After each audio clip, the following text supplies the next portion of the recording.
Section 19 of the South American Republics, Volume 1, by Thomas Cleland Dawson. Recording is in the public domain. Recording by Piotr Natter. Part 3, Uruguay. Chapter 2, Portuguese aggressions and the settlement of the country. In 1680, the Governor of Rio de Janeiro sent some ships and a force of soldiers to the Plate, with orders to occupy a point on the north bank in the name of the King of Portugal. Spain claimed that her dominions extended as far up the coast as the southern border of the present state of Sao Paulo, and Portugal was equally stubborn in insisting that her rightful territory extended west and south as far as the mouth of the Uruguay. Neither country had made any settlements in the disputed region, and Portugal had determined to take advantage of the negligence of the Spanish Government and be the first in the field. To establish a post only 20 miles from the capital of the Spanish possessions, and more than 1,000 miles south of the last Portuguese town, seemed an audacious step, but its success would secure for Portugal the whole intermediate territory, as well as give her a port which would ensure her merchants the command of the trade of the Plate Valley. The Portuguese commander landed unopposed on the shore of the estuary directly opposite Buenos Aires, and immediately began to throw up walls, dig a ditch, and lay out a town called Colonia. When the news reached Buenos Aires, the indignant governor raised a force of 260 Spaniards and 3,000 Indians, crossed the river, and fell upon the little body of Portuguese in the midst of their delving and shovelling. The attack was at first repulsed, but superior numbers were soon effective. The enemy surrendered, and the Spaniards threw down the walls and destroyed the beginnings of the town.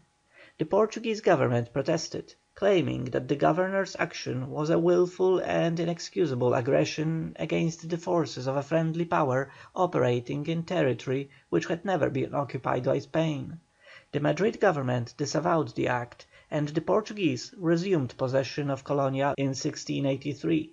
They rebuilt its walls and made the place safe against the attacks of Indians. At once it became a centre for contraband traffic. The Spanish laws and colonial policy forbade vessels to land at Buenos Aires. In defiance of the prohibition, illegal trade had been carried on, but the landing of vessels lying in the Buenos Aires roads was conducted at great risk. Officials might order the seizure of the goods, and enormous bribes had to be paid to functionaries. Often the Governor was the smuggler's partner, but he was a partner who demanded an exorbitant share of the profit. In Colonia, however, merchandise could be safely stored and embarked at leisure, so the latter place rapidly absorbed the export trade and became an entrepôt for imported goods destined for sale in the valley of the Plate and in Bolivia. Spain had restored Colonia under protest and without prejudice, explicitly reiterating her own claim to exclusive proprietorship of the north bank of the Plate. The diplomatists agreed that the question of right should remain open for determination at some future day, but all Spanish subjects considered the existence of Colonia as a violation of Spanish soil, and whenever a war broke out in Europe between the mother countries, the Buenos Ayreans were in the habit of promptly sending an expedition across the river to capture the Portuguese town. 3 times was it wrenched from the Portuguese, and 3 times was it restored on the conclusion of peace. In 1705, Spain and Portugal being engaged in war, the Governor of Buenos Aires dislodged the Portuguese garrison from Colonia, and the place remained in Spanish possession until after the conclusion of the Peace of Utrecht. Their 11 years' possession at last convinced the Spaniards that the settlement of the north bank was feasible. By 1708 the Charrúa raids had so far lost their terrors that the Jesuit mission at Soriano was safely removed from the island in the Uruguay river to the mainland opposite. The trade in Uruguayan hides and horsehair increased, and private expeditions henceforth frequently crossed the estuary. It had long been known that the best harbours on the Uruguayan coast were at Montevideo and Maldonado, where partially sheltered bays, with water deep enough for the vessels of the 18th century, were overlooked by beautiful and defensible town sites. Montevideo is 100 miles east of Colonia, and Maldonado another 100 miles farther on towards the Atlantic. The advisability of seizing and fortifying one or both of these places was frequently mooted in Buenos Ayres, after the restoration of Colonia in 1716.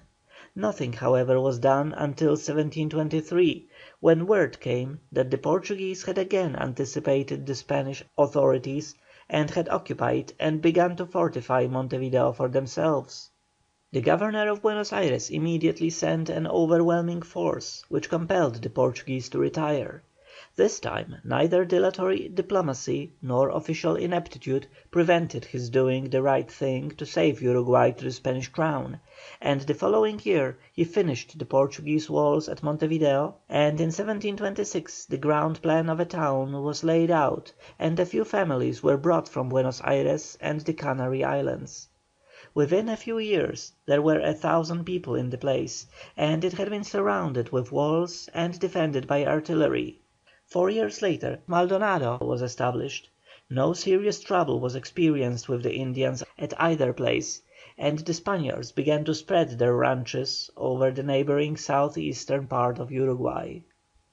Almost simultaneously with this important event, the Creoles from Santa Fé province crossed over into the wide plains which lie between the Paraná and the Uruguay, and defeated the Charrúa tribes who had kept the Spanish out of that region for 150 years. Soon the Gauchos were in possession of Entre Rios as far as the Uruguay. The Charrúas east of the Uruguay could not prevent the Gauchos from making their way across the river to build their cabins and ride the plains after cattle. The settlement of western Uruguay began, but except Colonia and Soriano no towns were founded. The half Indian Gauchos lived a semi-nomadic life, and needed and received little help from the authorities in their constant fights against the Indians. Shortly after the foundation of Montevideo, a Portuguese expedition tried to recover the place, but it was found to be too strong to attack, and the party resolved to establish town further up the coast. 300 miles to the northwest is found the only opening into the great system of lagoons which stretches along the seaward side of Rio Grande do Sul, and at that strategic point the Portuguese in 1735 built a fort and town.